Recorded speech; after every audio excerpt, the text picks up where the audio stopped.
All right, we are ready to get started. So we are ready to present to you the Academy of Arts presentation of Anna Marie Gables.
There's a great weight in my heart. I am to leave here tomorrow. Again, to Coupland Avenue. I am afraid to leave. Oh, how I wish I knew the spell. It would allow me to step through the glass and to your world.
would you sit down? How are all your folks? We're all pretty well, Marilla. But I was kind of afraid you weren't. I saw your brother take the sorrel mare and the buggy almost 2 hours ago. Yes, Rachel. And he hasn't come back yet. I'm aware of that, Rachel. He was wearing his Sunday suit, Marilla. He was going to town. Nobody's ill, Marilla. Is there? No. I knew he wasn't going fast enough with the doctor. He was going for a boy. I beg your pardon. My brother and I have decided to get a little boy from the orphanage, and, well, he's coming on a train tonight. Are you in earnest, Marilla? Yes, of course. What on earth put such a notion into your head? Well, last Christmas, Mrs. Spencer told us that she was going to get a little girl from an orphanage come spring. And Matthew's getting up in years, you know how desperate hard it's got to be to get hired help around here. So, we sent word to Mrs. Spencer to bring us a smart, strong boy, about 10 or 11. We mean to give him a good home and schooling. I wish you would consult me first, Marilla. Why, I read a story in the paper just last week where a couple took in a little boy from an orphan asylum. He burned the house down while they slept. On purpose! Nearly burned them to a crisp in their beds. And I read of another case over in New Brunswick where a little orphan child was strychnine in the well. The whole family died of agonies. Only with a girl in that case. Well, we're not getting a girl. Matthew's afraid of him.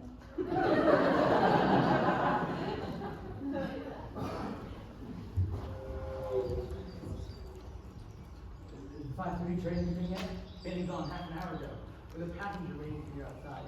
A little girl. I told her she was coming inside, but she wanted to stay up there. Said there was more scope for the imagination.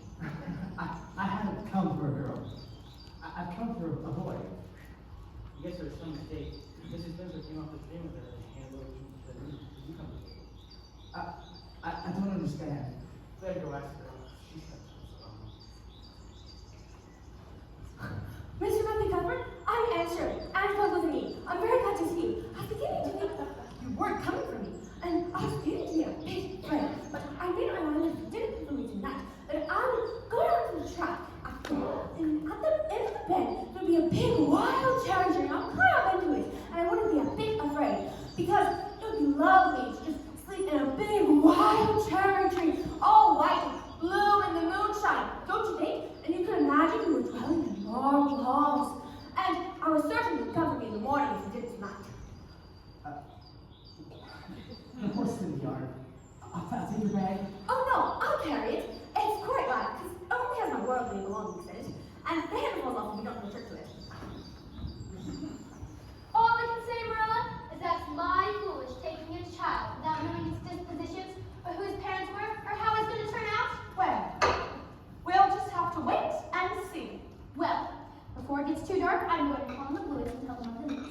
I don't know, but they might be in need of a good, smart little girl to help them with that large family of theirs. All right, Rachel. I hope for your sake he turns out all right. But don't come saying I didn't warn you if you're all murdered in your sleep. Take care, Rachel. Come again. Class was the comforting of Job.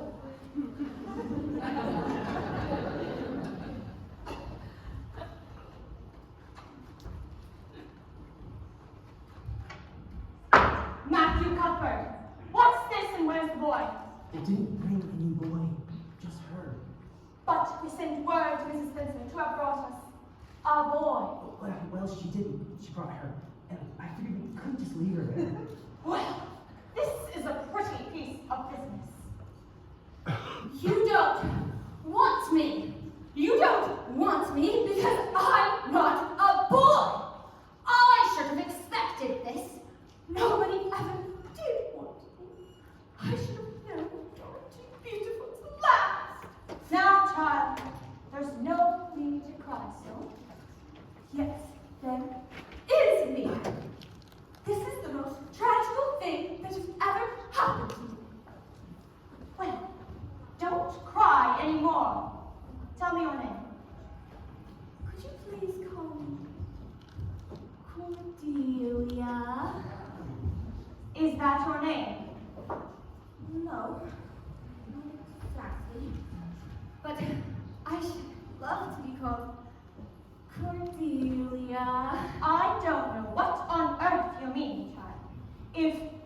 Cordelia isn't your name, then what is? And sure. Anne is a good, plain, and sensible name. It's very unromantic. But if you won't call me Cordelia, please make sure to spell Anne with an E. What difference does it make in how it's spelled? Anne spelled without an E. What? But Anne spelled with an E. I promise to try to reconcile with being called Anne if you make sure to spell Anne with an E. All right, then. Anne spelled with an E. Can you tell us how this mistake came to be? We sent word to Mrs. Spencer to have brought us a boy. Are there none at that orphanage of yours? Oh no, there was an abundance of them. But Mrs. Spencer said that you distinctly wanted a girl. And the matron said, well, she said she thought I would. Did Mrs. Spencer bring anyone else with her? Oh yes, she brought Lily Jones. She's 5 years old. She's so very beautiful and has nut brown hair. Would you keep me if I was very beautiful and had nut brown hair? No. I'll go. Marilla is barred. I'll go. Right. My brother needs a boy to help him on the farm. Girls are no use to us. But I suppose now that you're here, we may as well put you up for the night. I suppose you are hungry. I can't eat. I'm in depths of despair. Can you eat when you're in the depths of despair? I've never been in the depths of despair. Can't you even imagine being in the depths of despair? No, I could not. Then you couldn't understand. Thank you all the same. But I can't. I suppose you're tired then. You can stay in the upstairs bedroom. Follow me.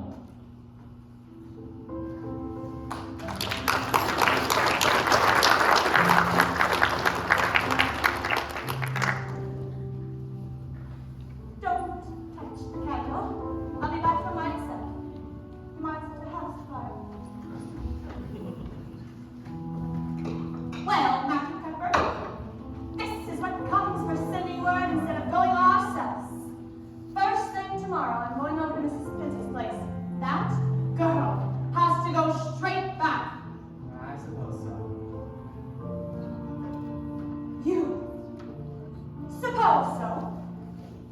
And why don't you know so? Well, she's a really nice little thing. Matthew Cuthbert, you don't mean to say you think we ought to keep her? What good would she do to us? Well, maybe we can be some good to her. Matthew Cuthbert, I believe that girl has bewitched you. I don't want an orphan girl. And if I did, she wouldn't be the one I picked out. Besides, we need a boy. I can hire a boy, and the girl can be company for you. I'm not suffering for company. And I'm not going to keep her. Well, now, of course, Marilla, it's whatever you say. I'm going to bed.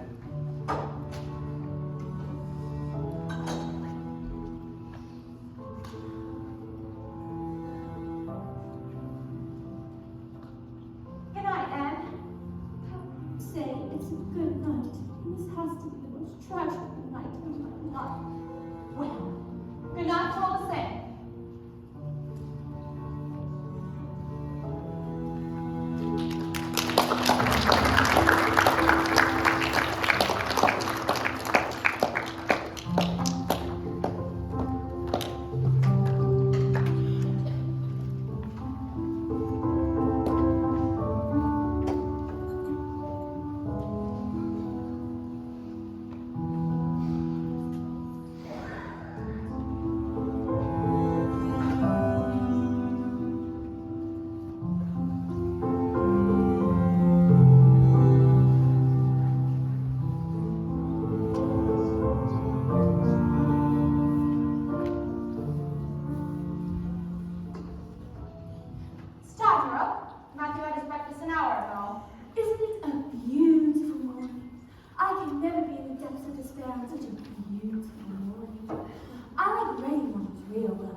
All sorts of mornings are interesting, don't you think?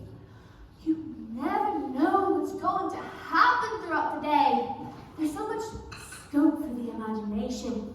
But I'm glad it's not raining today, because it's so much easier to be cheerful and bear up under affliction on a sunshiny day. For pity's sakes, hold your tongue and eat your breakfast.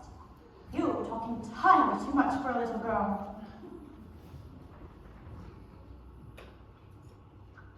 Mrs. Cuthbert, do you need someone to wash the dishes? I can wash them very well. Though, better at caring for children.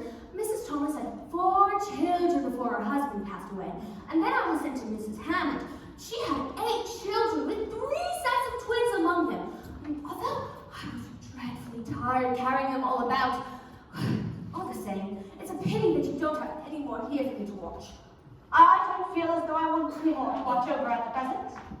I'll do the dishes myself. Thank you. This afternoon we're going over to Whitestones. If you've made your bed, you may go outdoors until I call you.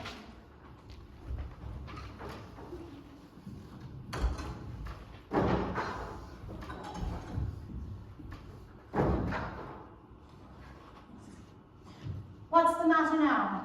I don't dare go out. If I can't stay, there's no use in loving my green Gables. If I go out and get acquainted with the orchard and the trees and the flowers and the brook, I will not be able to help from loving it. And it's so hard to help from loving things. I'm resigned to my fate now, and I cannot go out for fear that I will be unresigned again. What's the name of the flower on the windowsill, please? What? The geranium? No, not that name.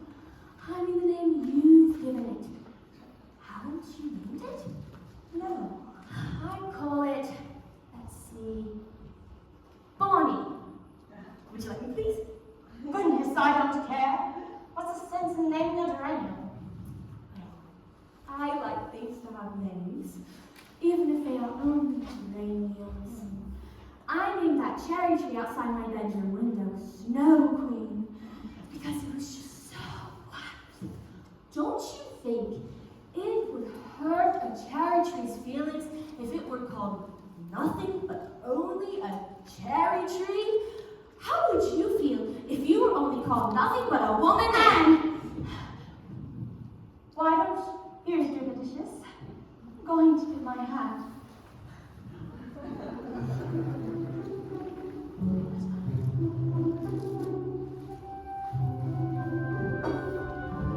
Oh, Katie, I got the name flower on the windowsill, Bonnie, and I named the cherry tree outside my window. It's Snow Queen, and it was so fun. But Katie, I must get back to doing the dishes.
As well as can be expected.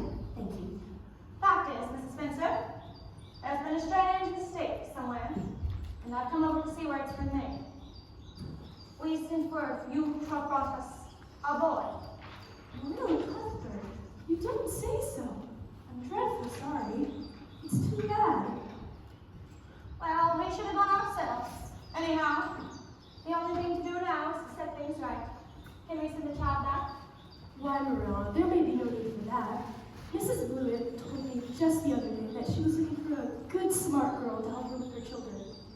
She has such a large family. Why, isn't that Mrs. Point coming down the lane, isn't it? Oh my, why I call this positively providential. Laura Jane, go get us another cup of tea. Don't you worry, Marilla. We'll get this all set up right away. Mrs. Blewett, good afternoon. Good afternoon, Mrs. Spencer. We were just saying how fortunate it is that you were passing by. It seems there was a mistake made with this little girl. It seems the Cuthberts were wanting a boy instead, so if you're still the same like you were yesterday, I think she'll be just the thing for you. How old are you and what is your name? And Shirley, 12 years old.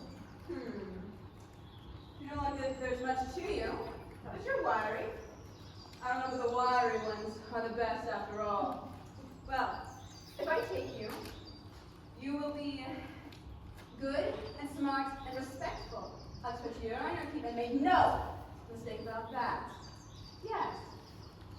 I suppose I might as well take her off your hands, Miss Cuthbert. The baby's awful fractious. I'm clearly going out to eat her. Well, now, I didn't say Matthew and I absolutely decided not to keep her. In fact, I say Matthew was disposed to keep her. I just came over to see what the mistake had occurred. I think I better take her home and talk it over with Matthew. I'll send word by tomorrow night if we decide not to keep her after all. That's it, Mrs. Blewett. I suppose it'll have to do. Well, we'll be on our way. Thank you, Mrs. Spencer. Good day to you both. Oh, Marilla, did I really hear you just say that you might let me stay at Green Gables with you and Matthew? Did I really hear you say that, or did I just imagine it? I believe you better learn to control that imagination of yours, Anne. You can't distinguish between what's real and what isn't. Yes, you heard me say just that and no more. Perhaps we'll conclude to let Mrs. Blewett take you in after all. She certainly needs you more than I do. I'd rather go back to the orphanage than go to live with her. She looks exactly like a gimlet. You should be ashamed of yourself speaking that way about your elders. Come along, let's go home.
You may as well speak useful facts and tell me what you know of yourself.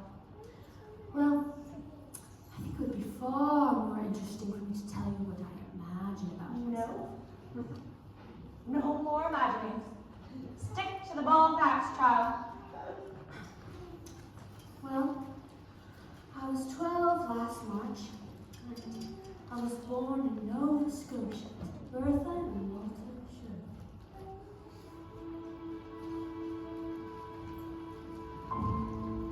They were very poor. Poor as church mice, Miss Thomas told me. They were happy, all the same. But then the fever came through Bolingbroke, just after my mother had given birth to me.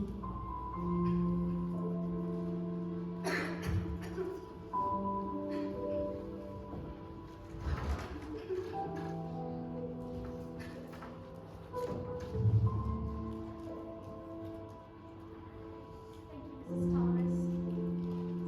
Should be real proud of Shirley. Is Walter feeling any better? I want him to come and see his daughter. You just rest up, Miss Shirley. We'll need your changes if you're feeling it. If I need you to, would you take her, Mrs. Thomas? You know I can do anything, Miss Shirley. Anne. I'm going to name her Anne.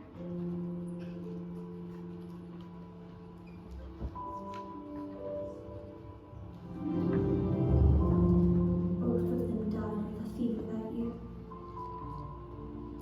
In the end, Mrs. Thomas took me in, even though she had several children of her own and a drunken husband.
Where's my dinner? Wait!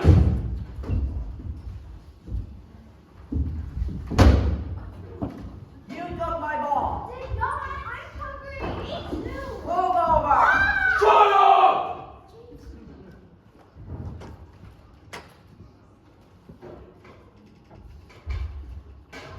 And Shirley, you fool girl! I don't know what we were thinking taking her in. She's not worth what it takes to feed her! I'm sorry, Mr. Thomas. Go for the bread, Anne.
Coming right up. Doctor! Doctor! Doctor! Doctor! Doctor! What's happened? Train accident. Tom's not on tracks. Maybe couldn't get him up before it was on top of him. Mr. Thomas! No!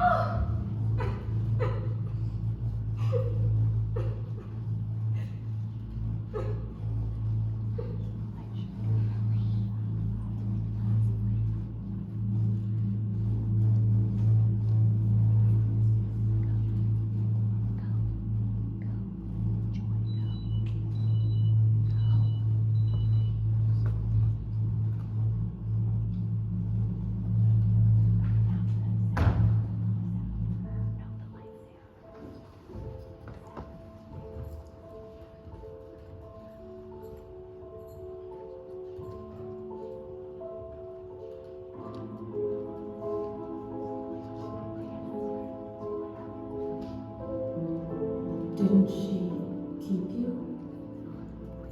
No. She moved to the States to be with her sister. I was sent to live with Mrs. Hammond instead. For 2 years.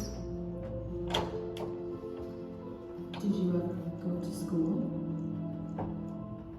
A little. I knew how to read. And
Time you said your prayers.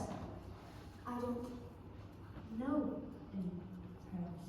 You don't pray to God. Mrs. Spencer said he made me red-headed, so I don't suppose he likes me at all. Don't you know who God is?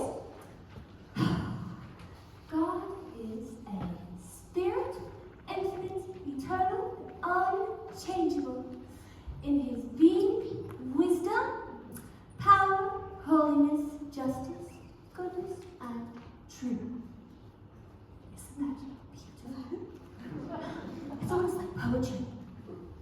We learned that once in the Sunday school meeting asylum. Well, I guess you're not on perfect heathen, but while you're under my roof, you will say your prayers. Okay, I'll do anything to oblige you. What am I to do? You must kneel down by the bed.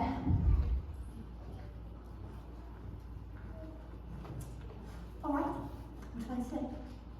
You're old enough to think of your own prayers, Anne. Just thank him for your blessings and humbly ask him for the things you want. Alrighty then. Gracious Heavenly Father,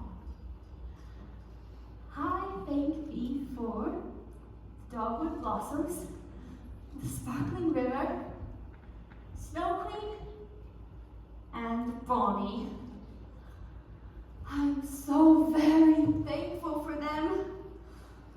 And that is all of the blessings I can think of to thank thee for right now. But now, on to the things that I would like. They are so very numerous that it would take a great deal of time to name them all. So I'll just stick to the two most important. Please let me stay at Green Gables. And please let me be good looking when I grow up. I remain yours respectfully, Anne Shirley. Well, how was that? I could have made it more flowery if I had more time to think, but I think that went all right. Oh, ought I might have said amen rather than yours respectfully? Do you think you'll mind? No, I don't think you will. Good night, Anne. Good night, Marilla.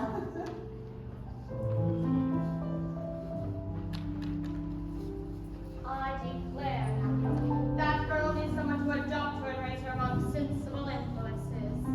Now, don't get excited, but I'll allow it as long as you promise not to interfere with my moods. I may be an old lady, but I certainly know more than an old bachelor about raising a child. Of course you can do it your way, Marilla. I won't interfere. Well, kind of deep. I won't tell her tonight any. Well, she wouldn't sleep a wink. You should have heard the prayer she said.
Whether you're going to send me away or not. I've tried to be patient, but I don't think it's a thing of being can bear for much longer. You haven't hung the stocking as I told you to do.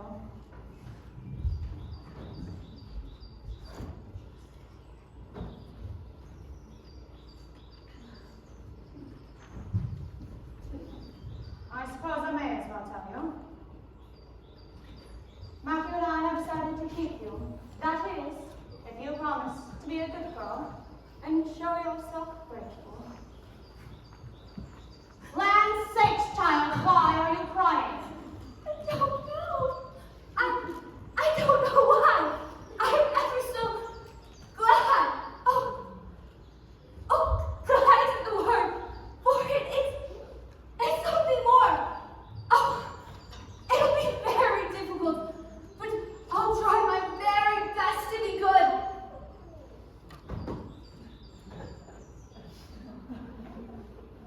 Well, try. Please try and calm yourself down. Could I call you Aunt Marilla? You can call me Marilla. But I could imagine you were my aunt. I couldn't.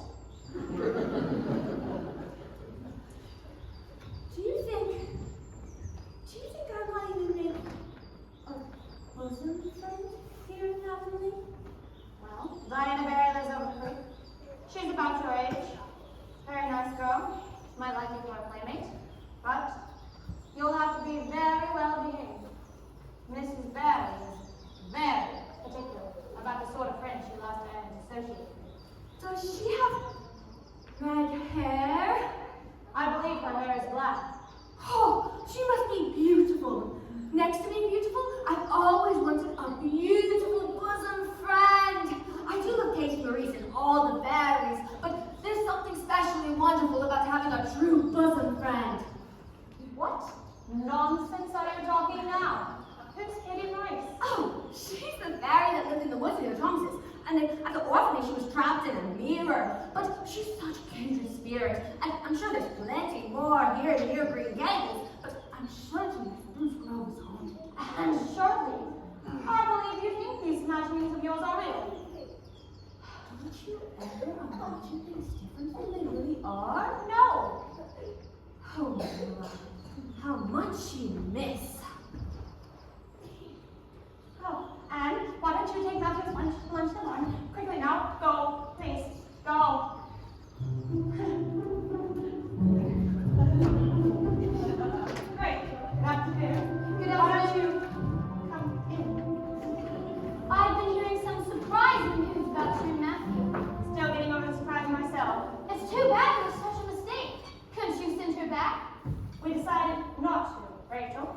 Matthew likes it. It is a great responsibility you've taken over yourself, Marilla, especially since you've never had any experience with children. You don't know much about her or her real disposition. I suppose there's no guessing how a child like that would turn out. But Marilla, I'm sure I don't want to discourage you. I'm not feeling discouraged. Thank you, Rachel. I suppose you'd like to see Anne then. I'll call her.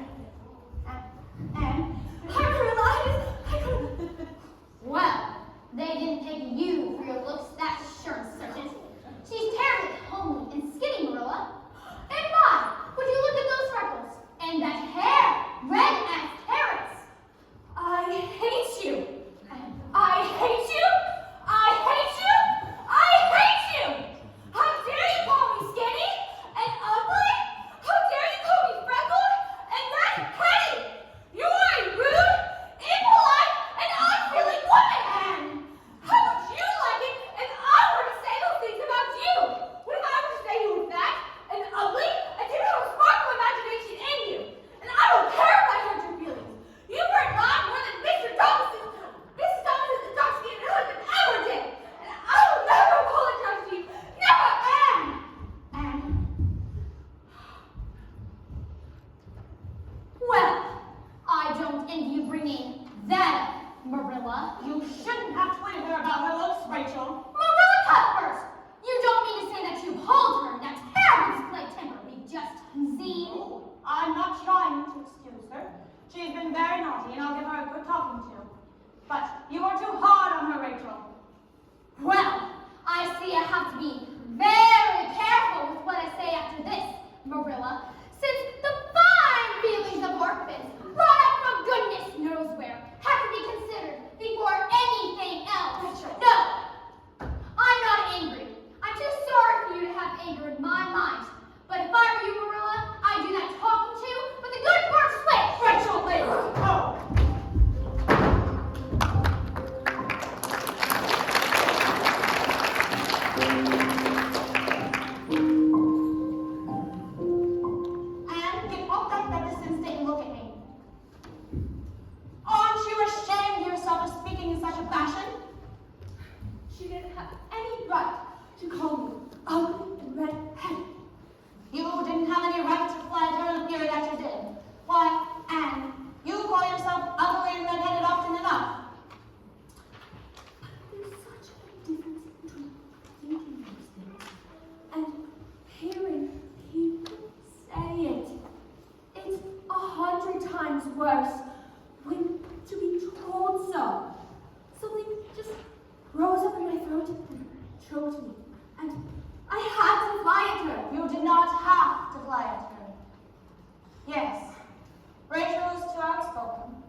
be sorry?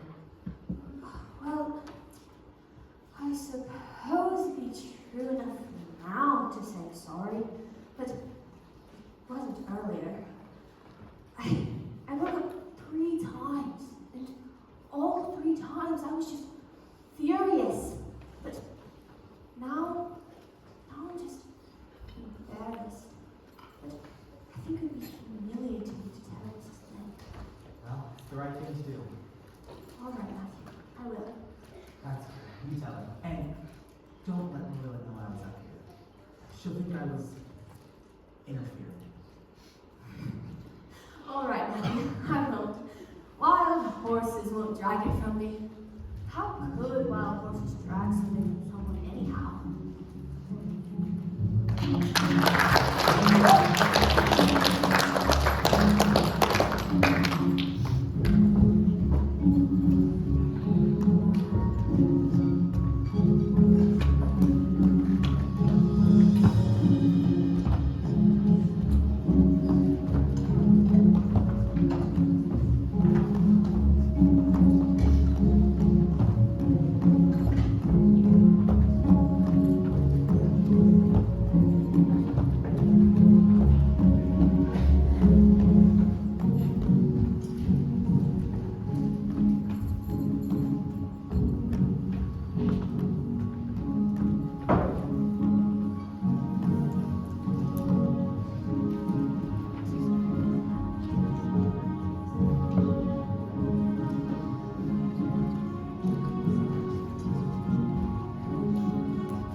Who have let me stay at Green Gables, although I am not a boy.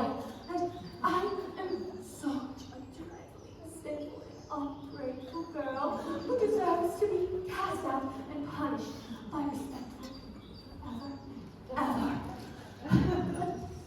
It's very to fly out into a temper because you told the truth. Everything is the truth. Every word. Everything I said was the truth as well. but I shouldn't have said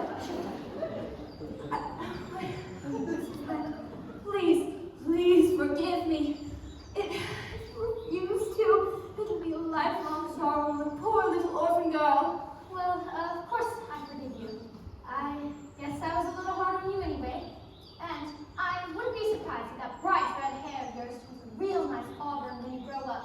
Oh, Miss Lynn, you have given me hope. I imagine it could be so much better at being good if my hair was a nice auburn.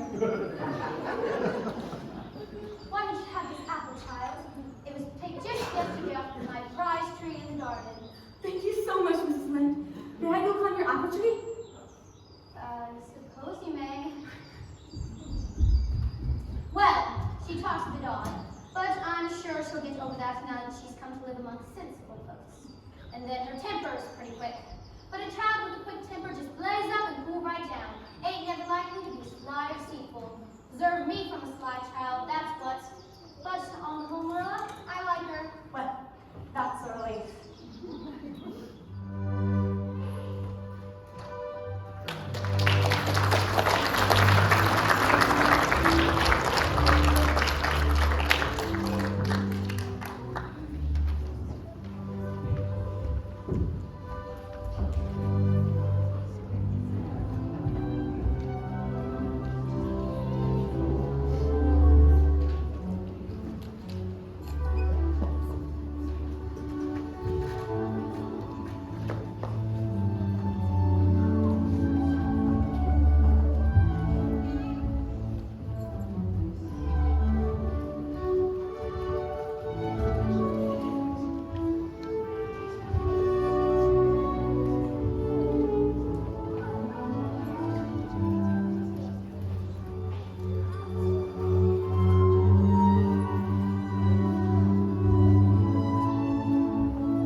won't say any of your startling speeches. How do you do, Marilla? This is Mary. And this must be the orphan girl you adopted. Yes, this is Anne Shirley. Spelled with an E. How are you, child? I'm well and long.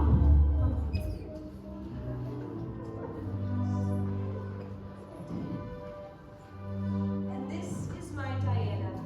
Diana, why don't you put that book away now and go show Anne the garden? She reads entirely too much. It really worries me. I don't approve of it. Diana, do you think you could like me enough to be my bosom friend? Well, I guess so. I'm awful glad you came to the Gables. There aren't any girls who live near enough to play with. Will, Diana, will you swear to be my bosom friend forever and ever? But it's dreadfully wicked to swear.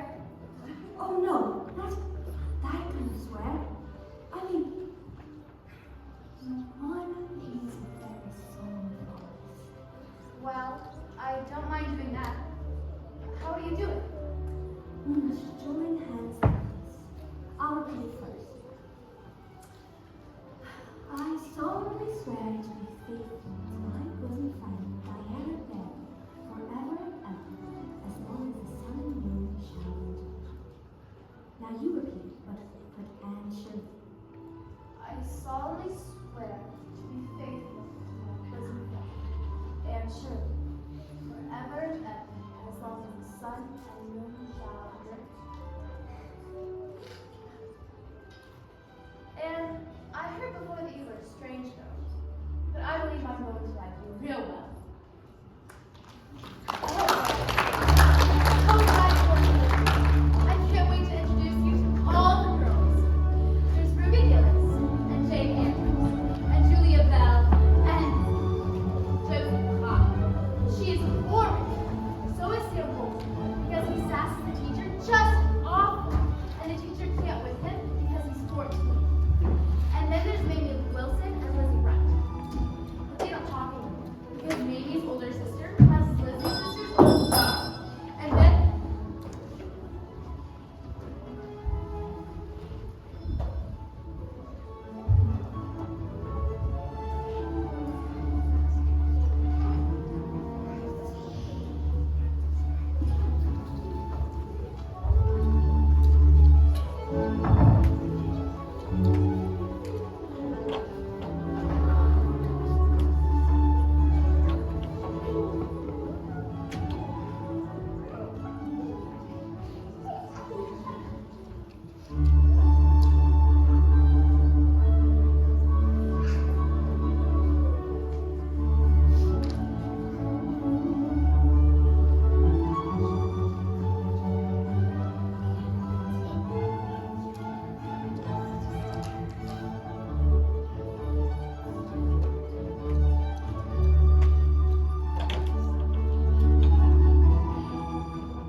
that's the reply for today. He's at the head of the class and he's so awful smart. He teases all the girls, something awful. Just torments the lives from us. Just look and see if you don't think he's handsome.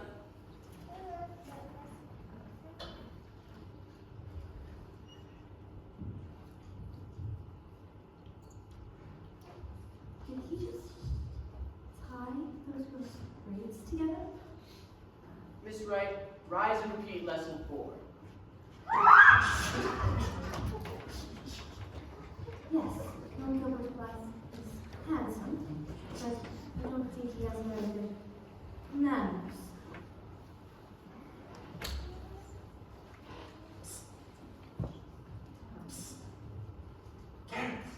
Garrett! How dare you! Anne Shirley! What is the meaning of this? It was my fault, sir. I provoked her. I am sorry to see a pupil of mine display such a temper and vindictive spirit. Anne Shirley, come to the front of the class this instant and stand there for the rest of the afternoon. Anne Shirley has a very bad temper, and she must learn to control it.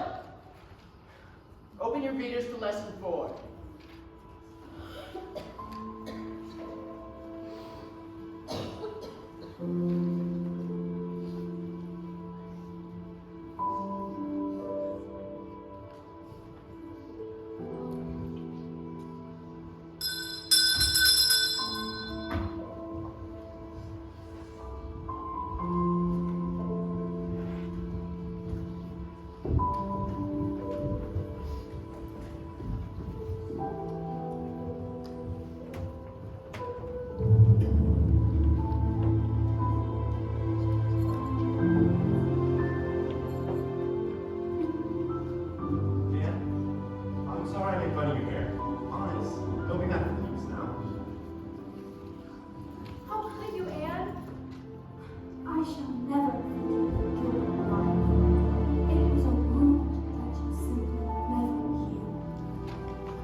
The iron has entered my soul.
And sure, supper is getting cold, very wash up.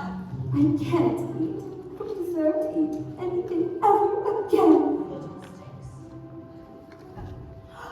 Anne Shirley, what have you done to your hair? I've dyed it. Whatever possessed you to dye your hair green? I didn't want to dye it green. He told me it turned beautiful gray and black. And I trusted his words and kissed him. Whose words? The peddler who was here this afternoon. Anne Shirley, how often have I told you not to let one of those tramps into the house? Oh, I didn't. I only looked at his things on the doorstep. He said his wife and children were suffering over terrible illnesses overseas. And I decided that I wanted to help them out. And so I just looked at his wares and I saw the black bottle of hair dye. And the temptation was irresistible. Stop crying, for heaven's sakes. Let me see what damage you've done to yourself. I tried washing it out already. He said it was permanent. Well, let's hope his dishonesty persists in this respect as well.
begin class today with the quizzing match. Correct answers count towards the end of your marks, as usual. Let's begin. Spell surreptitious. S-U-R-R-U-P-T-I-T-I-O-U-S. Surreptitious. Correct. S-U-R-R-E-P-T-I-T-O-U-S. Surreptitious. That's correct. Next word, inconsequential. I-N-C-O-N-S-E-Q-U-E-N-T-A. Inconsequential. That's correct. Mr. Blythe, what is the square root of 4,489? 67. Mr.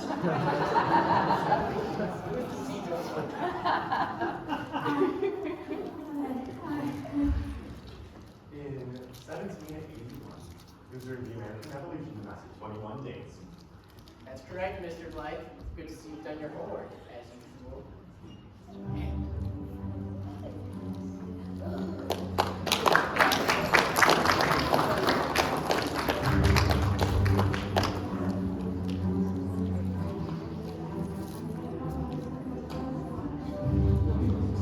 Square root of 196. 14. 576. 24. On September 13, 1759, Quebec was won by the British under General James during the 7 Years' War. An epigraph is the insertion of a famous quotation by an author at the beginning of a larger text. Jurisprudence, Latin root words judicia juris, meaning skill in law. 7 times 17 is 119. At 432, it's 551. A circle with a square radius of 49 has a diameter of 14 units.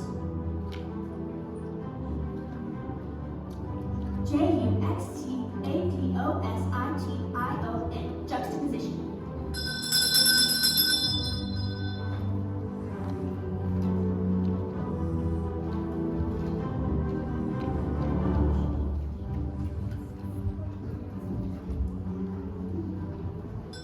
Man, congratulations on top marks this semester. I accept your congratulations and offer the same to you at athletics. And why can't we just be friends? I've signed up with Soaring for such a long time ago. No, I shall never be friends with you, life, and I don't want to be. Alright, I'll never ask you to be friends again, and I don't care either.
That's a great pity, because it's the one subject I simply don't study.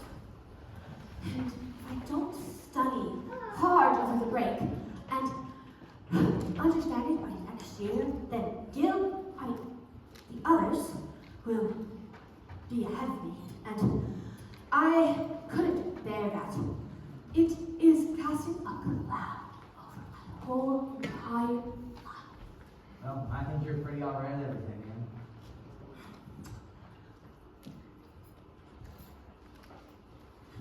Did you ever go courting?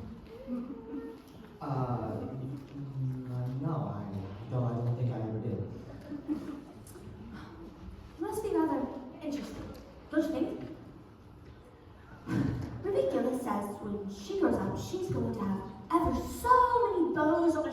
spring, and she's going to have them all crazy about her. But I think that it would be dreadful, and I'd rather have just one in his right mind.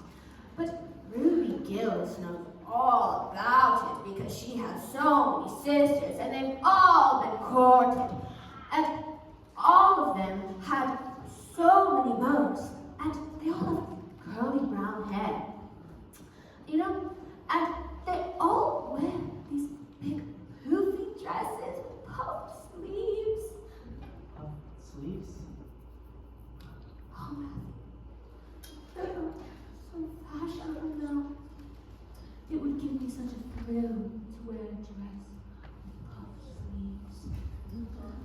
But Marilla says they aren't sensible, and that it would take her the same amount to make a dress with no puff sleeves to make a dress with puff sleeves, and she could make the same material with puff sleeves. And I just cannot bear it anymore. It's so sad. I see how it is. But there, I'm talking too much again. Marilla says my mouth run is over. So I promise to do less talking, even though it's so difficult. Does my talking bother you, Matthew? Not really. I don't like it. Not as much as you like it. Thank you, Matthew. All the same, I best attend to these books.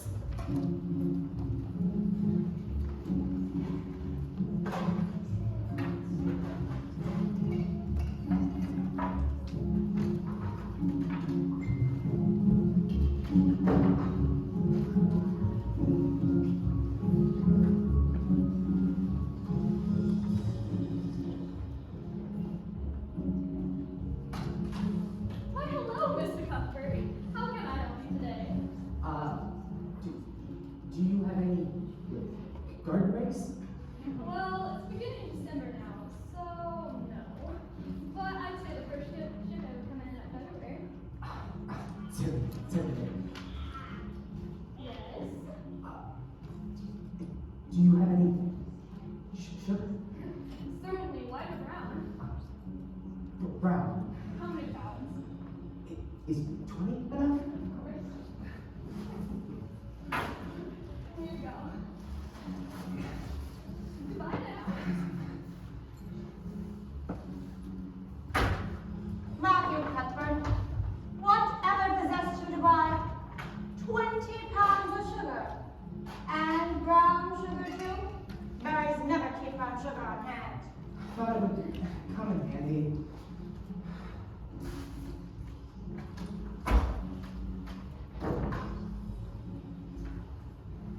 A dress for Anne? Of course I'll help you, Matthew. Is it going to be a Christmas gift? Certainly. But could you not? That is, Marilla, she... Of course not. If Marilla was to make it, Anne would probably hear something and catch on. I understand completely. I'll sew it myself. Well, now, Rachel, I'm much obliged. But could you make you see, they make the sleeves different nowadays. Puffs? Us? Of course. I'll make the latest fashion. Don't you worry about a thing.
up to some foolishness.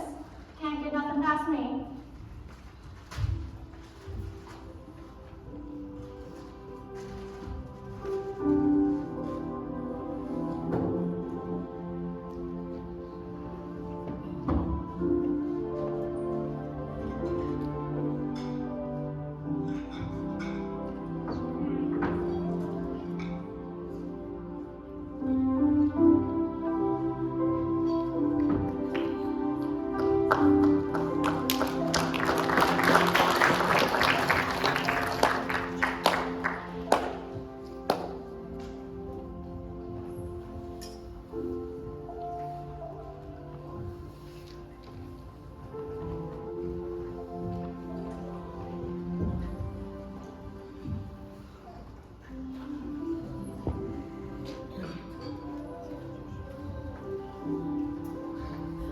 Oh, Matthew, I don't know how to describe it.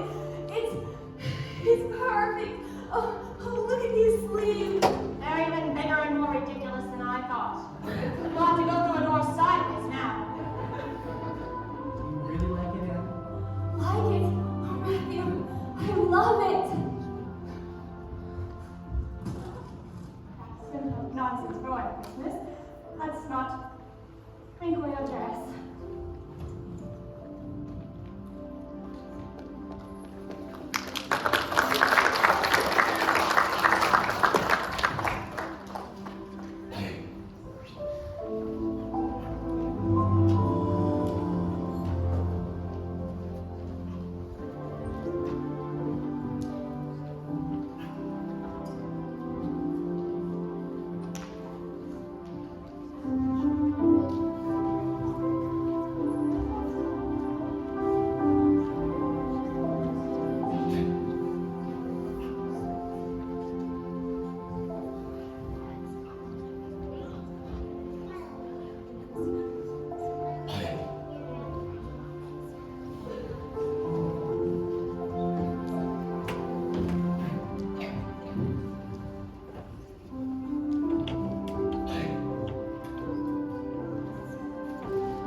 But use the everyday tea set, not the one I use for the ladies' aid e-meeting with rosebuds on it.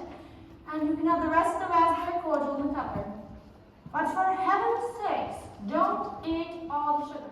I'll be back tonight around 6 or 7. Oh, Marilla, I'll keep the house wonderfully. And you will notice something different when you come back tonight.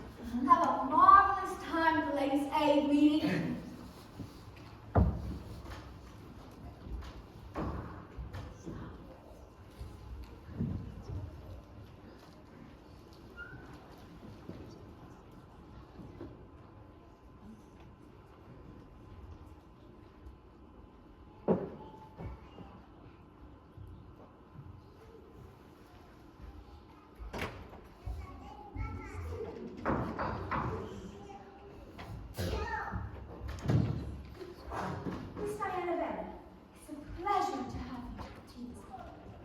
Miss Anne Shirley. The pleasure is mine. Do come into the parlor. How is your mother? She is very well. How is Miss Cuthbert? Miss Cuthbert has been suffering from headaches, but she is very well. I suppose Mr. Cuthbert is mucking out the barn this afternoon? Yes, it is a very difficult job since everything is frozen. Has everything frozen in your home? It is all quite frozen, yes. How is your embroidery coming along? Oh, Diana, it is the way of my life. I believe Marilla chose the phrase, love is patient for me to embroider, especially on purpose, because she knows I will leave it when it comes to sewing. But oh, Diana, you cannot imagine what she is letting us have for tea. She is letting Martinez have her homemade raspberry cordial, fruitcake, and cherry preserves. I love bright red drinks. Don't you? It's just so amazing. And they're twice as good as any other type of drink. And I'm just bursting to tell you what Josie Pye said. You know her father's on the board, and she heard him say that they were bringing in a new woman teacher next spring. A new woman teacher, truly. Mrs. Lynn says there's never been a female teacher in Avonlea before, and that it's a dangerous innovation. But don't you think it's the most exciting thing you've ever heard? Oh, it's marvelously fascinating, Diana. Please, help yourself. I'll go and get the fruitcake. This is very good raspberry cordial. I've never tasted any so nice. I'm real glad you are. How was going to do that? Oh, I have to go and gather the eggs. There are enormous amounts of responsibilities in the woman's house.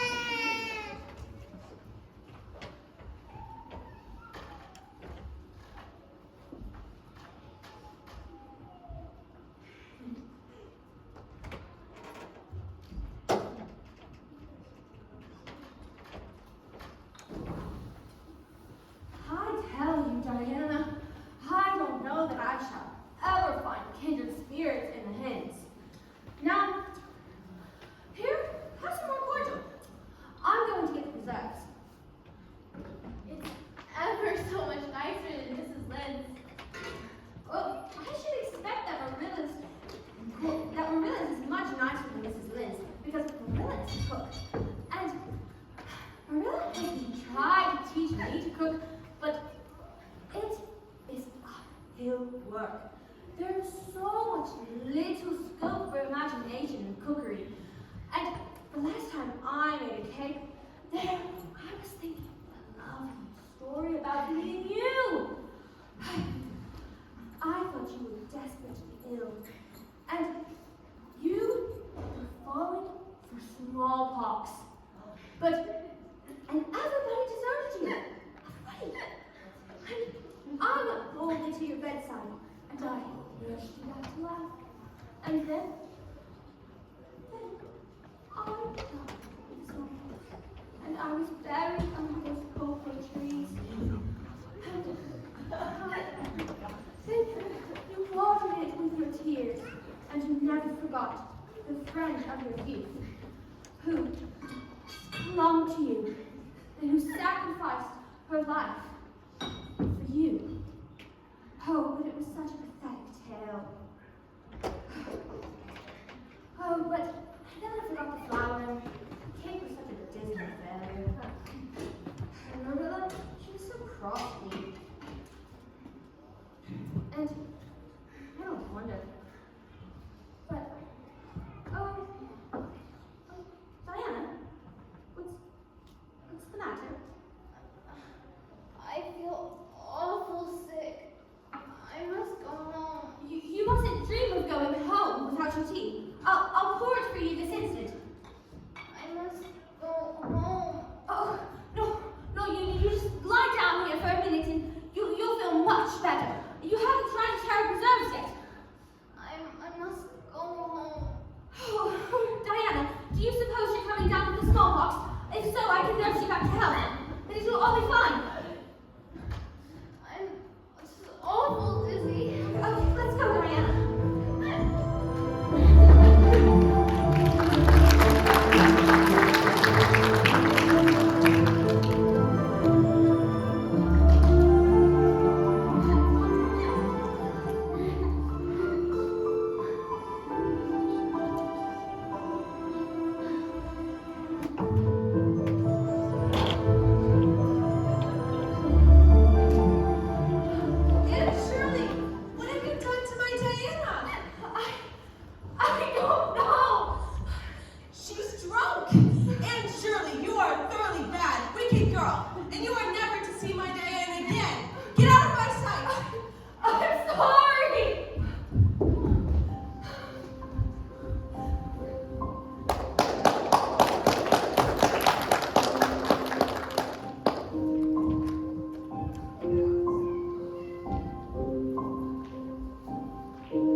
I'll see what I can do. Thank you, Matthew. It's the most tragical thing I could ever ask for. Do you want some tea? Of course. Do you think Mrs. Barry will ever forgive me? Oh, she might not even let Diana go to my funeral. Hello, Matthew, Anne. It's fine meeting you. Why, Anne? Whatever is the matter?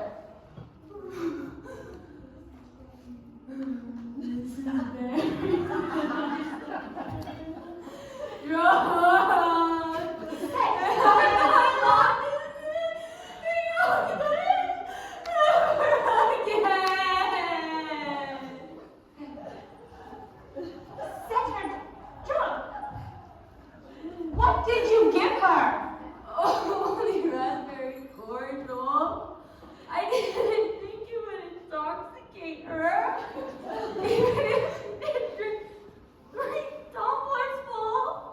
Oh, Anne Shirley, you sure do have a genius for getting into trouble.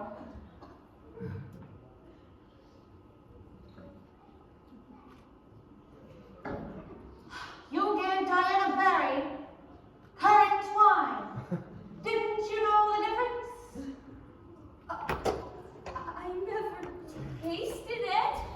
Well, this will be a fine story for the ladies' aid to talk about. They have never approved of my currant wine making. Hadn't made any either since the minister spoke about it last. But I kept this one bottle for sickness. Don't cry, child. I'll go over myself this minute.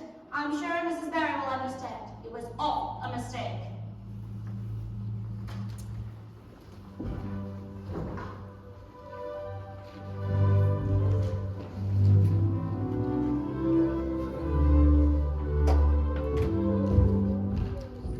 Well, it just goes to prove, Marilla, you were wrong when you said your current wine hadn't the least effect on anybody. I believe that child of yours is thoroughly naughty, and you're certainly not raising her in any Well, Mrs. Barry, currant wine wasn't meant to be drunk 3 tumblerfuls at a time. And if I had a child as pretty as yours, I'd sober her up with a good, right spanking. Marilla!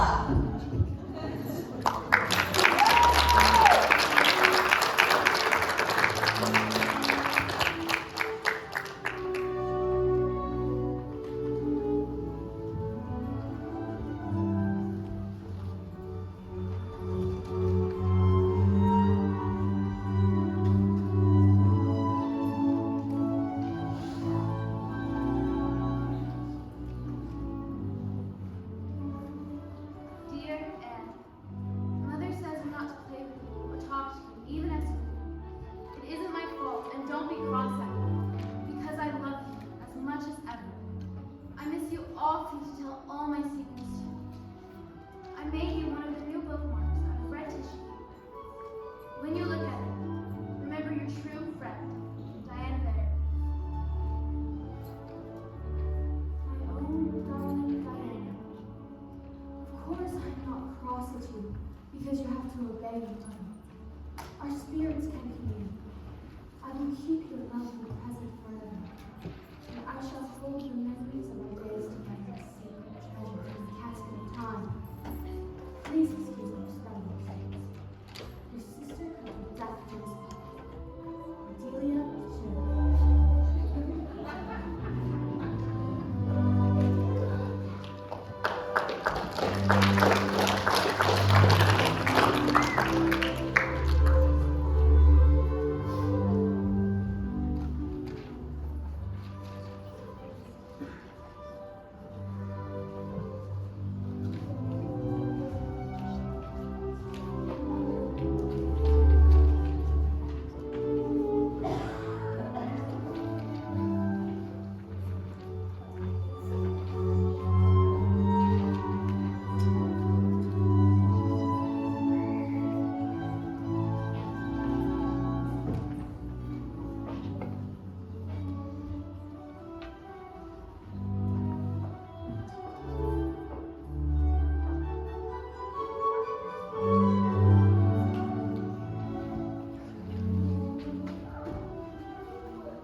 Matthew, could you look at this problem for me, please? That's a poser. Hallelujah.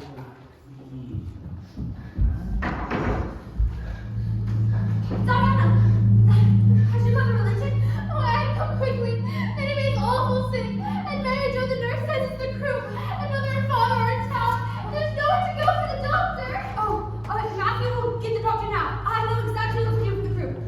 Mrs. Hammond's going to tell you all the time. Just let me get the ipecac and we'll head over right now.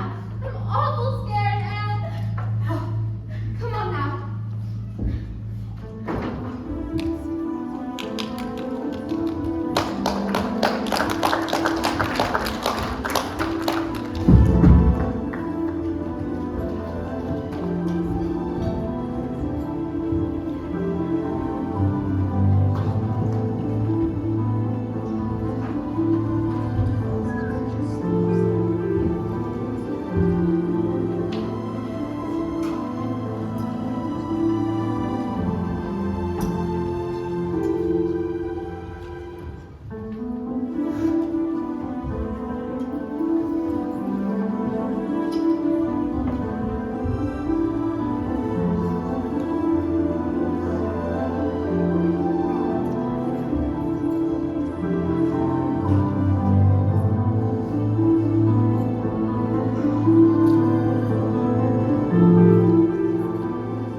Sorry it took so long. I had to go all the way to Silver so to find you. I gave her every last drop of ipecac, Doctor. I was beginning to fear it was a vein of hope. But then she coughed off the phlegm and began to get better. And you can't imagine how glad I was. You know, some things can't be expressed in words. Yes, I know. It's a good thing you came when you did, child. Come on, Anne. It's almost 3 in the morning. Let's get you home.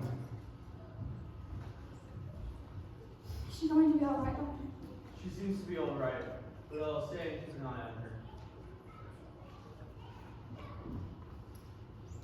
Matthew, look at the stars. They're so bright tonight. I think they're almost as bright as I am. I'm real proud of you, my girl. Real proud.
morning, Marilla. It's past afternoon now, child. You slept the day away. Mrs. Barry was over an hour ago and told me the whole story. I must say, it's fortunate you knew what to do. Never seen a case of croup in my life. But Mrs. Barry said you saved her little girl's life, and she is indebted to you. Did she say anything about Diana? She said you could come over and visit if you like. Don't hide in the air.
house. I don't believe it. It's true.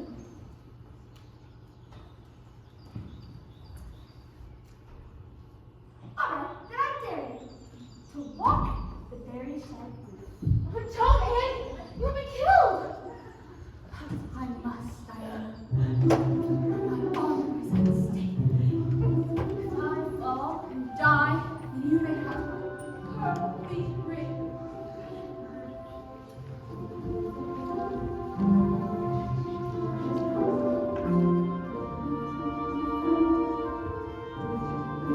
Be careful, Anne.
not for her dreadfully uneven position in my foot. And when school started, I was seeing our new teacher, Miss Stacy. She lets us start. She had us start side lessons, and they get to write compositions on different stories, and it's so exciting. We get to work on flowers and insects, and oh, it's just glorious. I just want to write a poem so bad. Diana says that the board says Miss Stacy is an excellent teacher, but since I can't go, Gil and everybody will be ahead of me. But, oh, I'm afflicted mortal. Well, I can see that fall hasn't injured your tongue in the least.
wonderful semester.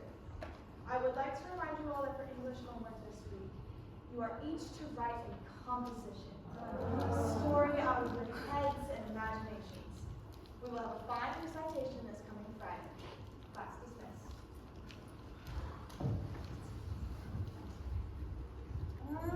I don't mind when we write about trees and things, but writing a story out of my own head, I'm just awful at that. Nonsense. You only need a bit of imagination. I can picture mine already. The fair Geraldine Montgomery and Cordelia Seymour both fall in love with the dashing Bertram de Vere. It will be a tragedy. Oh, Anne, I never read you come up with such wonderful stories just like that. I think you all just need to cultivate your imaginations a bit. I say, I've got an idea. Let's establish a storybook club. Right? Stories for practice. I'll help you all along with it until you can do it alone. And then we'll see where it goes from there. Oh, that sounds grand. Shall we invite the boys? No boys. Come along, girls.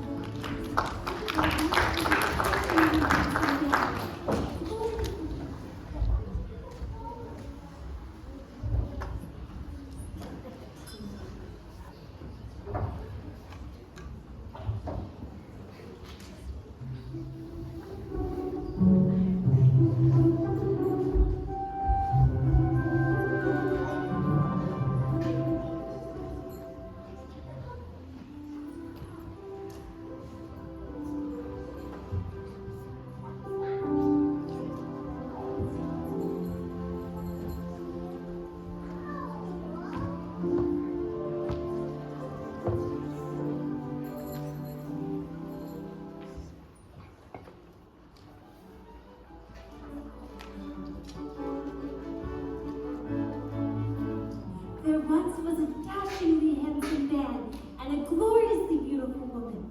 They fell desperately in love. Once upon a time, a girl visited her grandmother to learn how to make cheese. It was goat cheese. There were two men.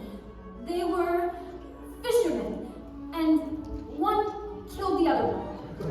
Then, at night, he came to her doorstep and said a very long and heartfelt proposal to her, promising to carry her to far-off places and buy her great riches if only she would give her heart to him in return for his. First, they put the milk into a pot and stirred it for a long time. Then they added rennet, which comes from the lining of a cow's stomach. Then, when they found the man, the police tried to find the murderer, but they couldn't find him. But her father refused to let the girl be married to the dashingly handsome man. Full of horror, the beautiful girl swooned in her lover's arms. Then they ran away in secret to be married. Then they strained the milk in cheesecloth and added salt. That was all. That is how you make cheese. Then the man came back and killed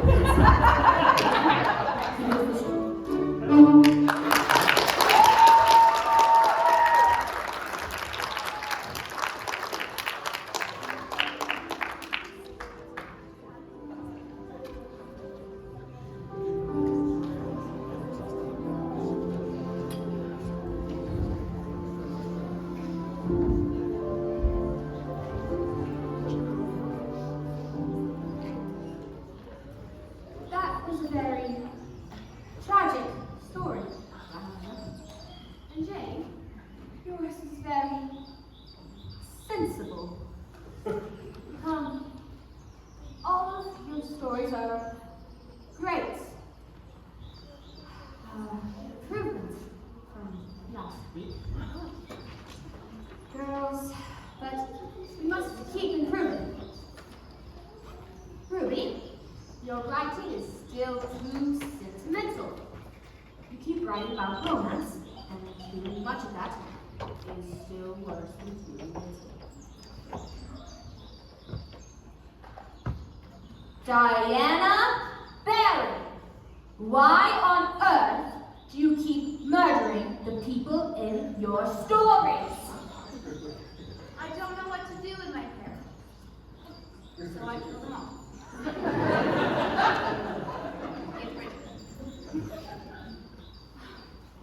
What you all need is more ideas. Don't worry, I've got loads of them. All the good people must be rewarded, and all the bad suitably punished. Think of poetical retributions. For example, in my composition. But Bertram had seen Cordelia's bitter revenge, and he at once plunged into the current, exclaiming, "I will save thee, my peerless Geraldine!" But alas, he had forgotten. He couldn't swim. They were both drowned, clasped in each other's arms. Then Cordelia went insane with remorse and was shut up in an insane asylum. See those? Poetical retribution. We must ensure our readers learn from what we write.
were deceiving your teacher and making her hear you were studying, but it's really a story. Oh, Miss Stacy, I haven't thought of it that way. I am dreadfully sorry. I will not look at that book for a whole week as penance if you'd like.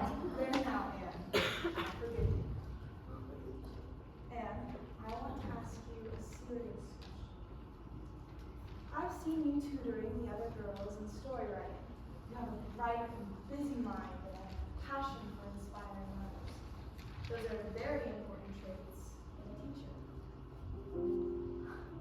Miss Stacy, are you saying I could go to college to become a school teacher? I believe you could, Anne. I'm going to be offering an extra class to some of my students to study for the Queen's Entrance Exam. And I believe you would be perfect. But if you're going to have to stop filling your mind with fairy tales and just nonsense, and start filling it with useful information. It takes a lot of very hard studying to be ready for the exams.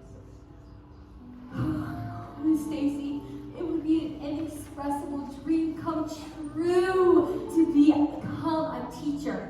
Oh, I promise to put so much more interest in schooling now that I have an actual purpose in life. Well, I'm glad to hear that. Now go and get your folks' permission.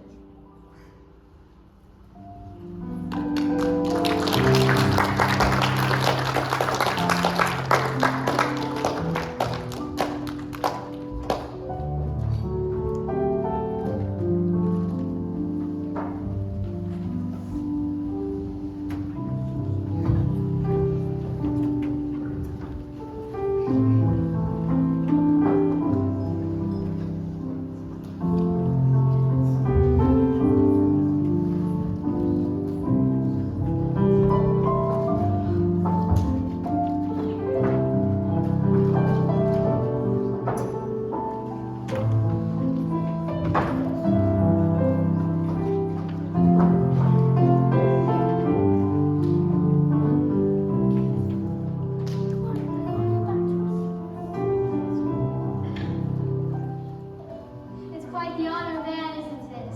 Studying to be a teacher. Who would have guessed? Matt and I are real proud. You know, Marilla, I saw your brother take the heifer cow to town yesterday. What was he up to? It's $150 for the exams, Rachel. Marilla Cuthbert, you know how I've always said that those educational institutions are far too expensive. Next thing you know, you'll be selling your whole farm to get that girl through college. We have Bess left and 2 mares. We'll do all right, Rachel. Don't you worry. Oh, I'm not worried. I'm just concerned for you and your brother's welfare, that's all. We resolve to do our best for Anne, and that's just what we'll do. Enough said, Rachel. All right. And please, don't say anything, Anne. Of course. Here, hand me another too.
trembling all over, Diana. I wish I could go with her, Anne. How I wish your mother would let you study for the exams, Diana. everyone should pursue academics. But it doesn't matter. You'll do splendidly. I know you will. You passed all the exams Miss Stacy gave your class. But those were different. Diana, they weren't the actual important ones. I'd rather almost not pass than come up shorter than some people. You'll pass it. You'll write to me, won't you? Of course I will. Then I will haunt the post office. Take care, Aunt. I'm so very proud of you. Thanks, Miss Stacy.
My dearest Diana, I'm writing this from the library at Beechwood.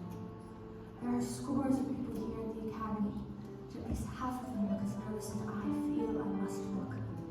When Miss Stacy left us in the examination room, my heart was beating so loud, I was sure they could hear it clear across the room. But once they handed out the English test, everything cleared in my mind again, and I was all right.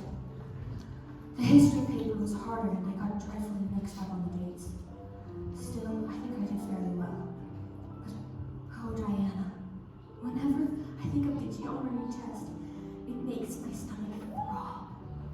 But as Mrs. Lynde would say, the sun will go on rising and setting, whether I fail in geometry or not.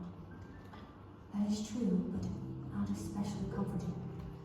It's both a wonderful and a dreadful thing to have ambition, and I fear I have received more than the usual doses. Forever yours, your loving Anne.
I know you were.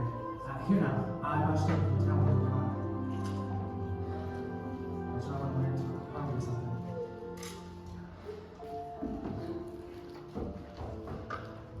Now I know them college girls have rings and movies, but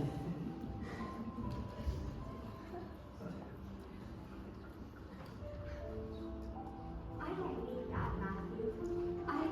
I'd rather have this than ropes and diamonds.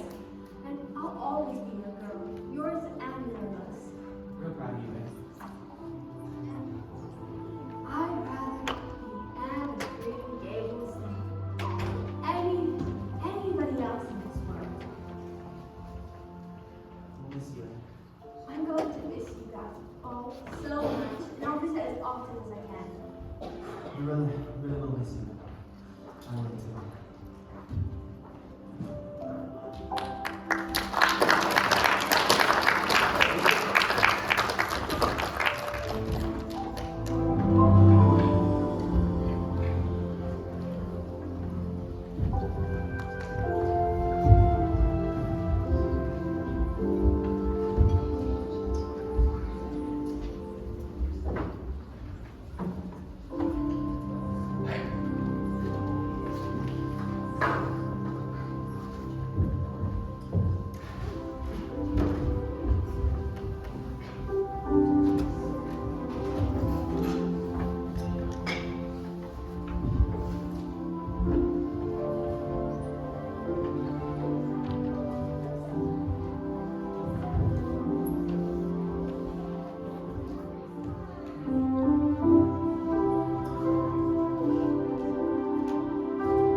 I'm home, Marilla. And so good to see you, child. How's school been so far? It's so good to be home. The fir trees, the white orchard. Oh, I miss it all so much. School is going well, but I tell you, Marilla, I'm tired of being studious and ambitious. And 3 months of vacation will do me a world of good. Well, why don't you take your things to your room and get settled back in? I can't. I haven't seen Matthew yet. Marilla, how's his heart? Oh man, it's been giving him some spells lately. Worries me, but he doesn't like to stop and rest as often as he should. Maybe he will now that you're home. I hope so. Now then, child, I didn't mean to worry you. Let me take your things to your room.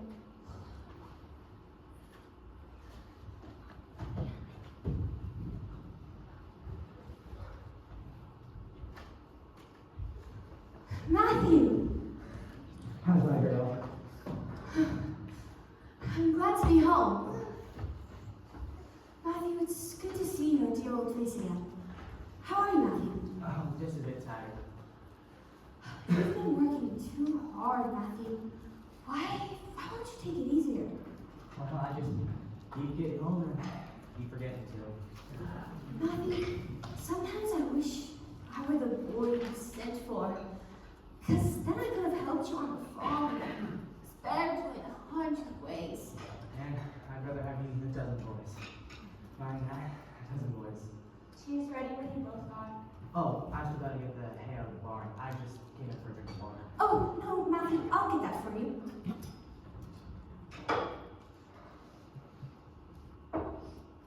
Here you go, Matthew.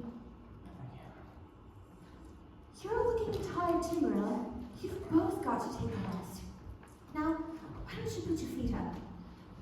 It's not the work, Anne. It's my legs. The doctor says an eyes are a bit weak and fussing about the glasses, but they don't do much good, I'm afraid. Don't worry about it. I hear you've been doing so well. Please, you and Gilbert like too. Yes, well, I am studying as hard as I can. There's a scholarship, you know. I could go back to Queen's for another year, or even to Redmond next September. Or I could find a school to go and to teach at, like Ruby and Jane are doing. There are numerous possibilities. What about Gilbert Blythe? What is his ambition? Oh, I wouldn't even know if he had one. He's becoming a fine-looking young man who looks a lot like his father did at that age. John Blythe. People once called him my brother. Oh, Marilla, what happened? Why didn't you? We had a quarrel, and I wouldn't forgive him when he asked me to. Meant to after a while, but I was sulky and cross and wanted to punish him first. But never came back. I always felt rather sorry and kind of wish I had forgiven him when I had the chance. Oh, Marilla, so you've had a bit of romance in your life after all. You wouldn't know to look at me, would you? Just goes to show you can never tell people from their outsides. John Blythe. Now, don't make me wish I hadn't told you. Come, drink your tea.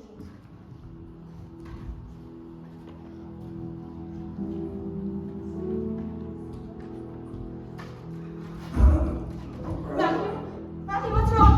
Matthew, Anne, go get the doctor. He's fainted. Matthew, what's wrong? Oh, please, hurry, Anne. Matthew, no, please, hurry. Oh, child, I don't think there's anything we can do for him now. No! Mrs. Lane, you're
He heard I was selling Green Gables. He's offered to buy it. Buy it? Buy Green Gables? Oh, Marilla, you don't mean to sell Green Gables. And I'm going blind. Doctored this for a while now. My eyesight was strong. Could manage Europe with a good hired hand. But as it is, I can't. Never thought I'd have to sell my own home. That way, I can live off the money for a while. You can go to college. Sorry, you won't have a home to come to. You're not going to sell Green Gables, Marilla. Wish I didn't have to, Anne. Can't stay here alone. I'm not going back to college, Marilla. I'm going to stay here with you. You surely don't think I could leave you alone in your trouble, Marilla? After all you've done for me, Marilla, I've already decided it and planned it all out. I decided to stay here. Mr. Barry must rent out the farm for next year. So you won't have to worry about that. And I'm going to apply to teach over at the school at Carmody. So I can study all my college classes over here on weekends. Oh, Marilla, I'll read to you when your eyes hurt. And we'll keep you cheered up. We'll be real cozy here, you and I. Can't let you give up your dream, Anne. That's too great a sacrifice. Nonsense. It's not a sacrifice at all. I couldn't bear losing you. Your ambitions.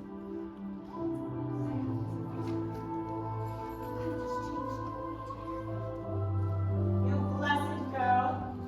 I feel as I ought to stop you, but I don't think I could. Of course you can't. Diana says I'm stubborn as a mule. Speaking of whom, I need to go tell her.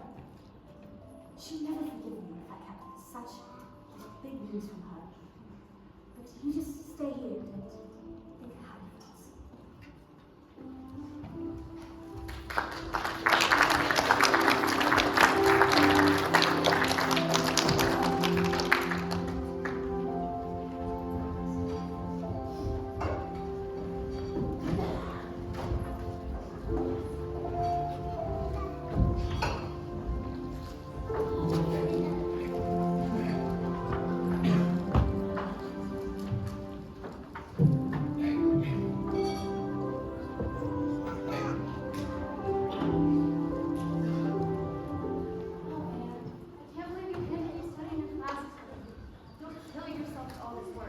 Of course I won't. I shall thrive on it. And comedy isn't such a long distance from here anyway. But you won't have to teach over at Carmody. The trustees are giving you the school here, in Green Gables. But I thought they were giving that to Gilbert. Yes, But when he heard you submitted your application there, he went and withdrew his and asked him to take you on instead. He's going to teach over at White Sands. But I couldn't possibly take it. I mean, I oughtn't to let Gilbert make such a sacrifice for me. Well, you can't stop him now. He's already signed the papers for White Sands. I think he knew how much you wanted to stay with Marilla at Green Gables. Wasn't that thoughtful and kind-hearted of him? Yes, it was. Excuse me, please, Diana.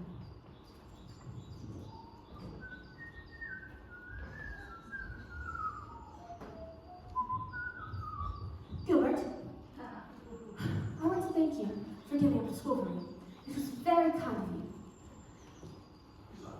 It wasn't that difficult for me. I'm glad I could do something for you. And does this mean, could we be friends? Have you really forgiven me for that time Of course you're forgiven.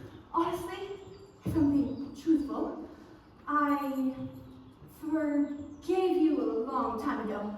Only I wouldn't say it.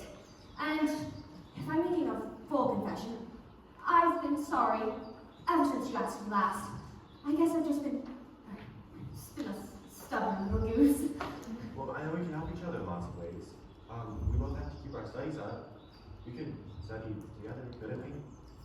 Yeah, I suppose you could. Come on, I'll walk you home.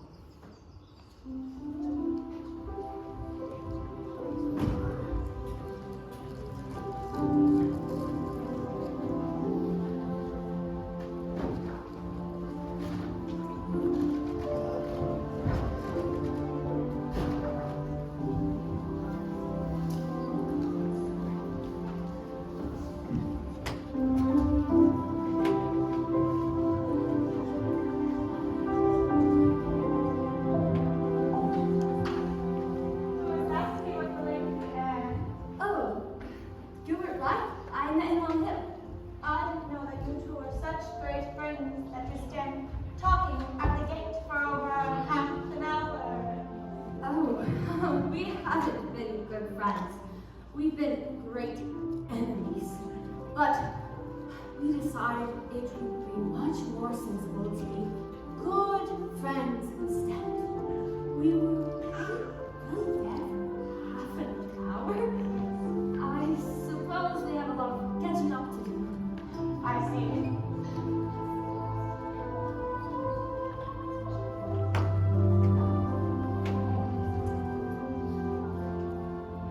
The years after spring, the days after noon, mornings at 7, the hillsides turn pearl. The larks on the wing, the snails on the thorn. God's in his heaven, all rise with the world.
Lucas, and Alice.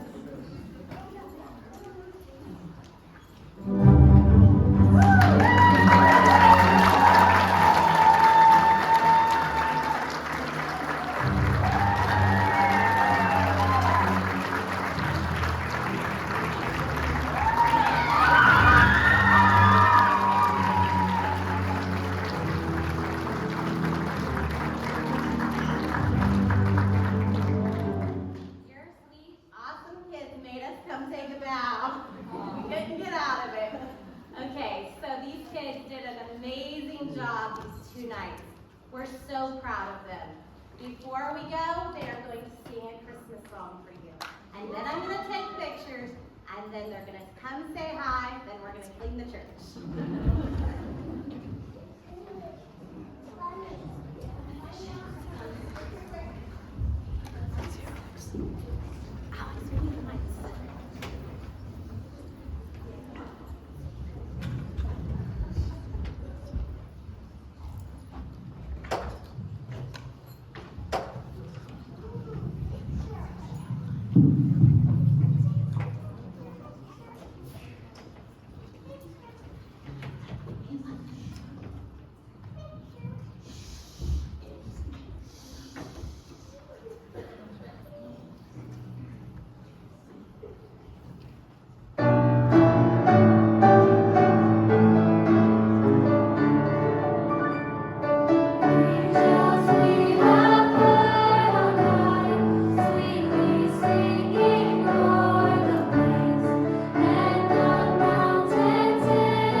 Okay, I need the house lights on.